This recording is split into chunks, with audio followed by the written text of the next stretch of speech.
onu derdim. Gökçerdim. Ben yiyeceğim, senin yiyeceğim. Ben çıkacağım, senin çıkacağım. Beyitmedi ne? Yok başına koyuyordur. Git bir yere bak. Gitmeyeni varma. Nereye açılın var öyle bakalım.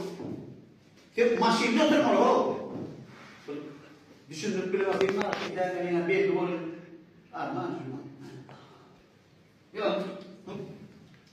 Ben var mı? Kesme lazım mı? Yok. Ayşen abi onu yok. İşte İşte var. Ağlamayın. Ürünü ağlamayın. O kesme lazım ben biliyor musun? Hı. Biliyor musun ha? Ha? Ne? Ayrı kesme mi? Ben kalkma da ne okuyorsun ha? Ayrı kesme mi? Tüyörümü bunun doğamını 10 lira geliyor. Şunu yürüyelim 3 öğretmeni değil mi? 3 lira. Ha, bilmem. 3 kere. Baba. Mahşeni benden bilmem. Karanlık bir ayetini olur. Çayhana mı gerekiyor? Yok ya, iki ya. Dinleme. İki kere masuk olur dedim. Bir kere onu yarın koyup ya dedim de. Ya tanrım mı yani benim de? Allah. Dur diyeceksin. Artık iyi.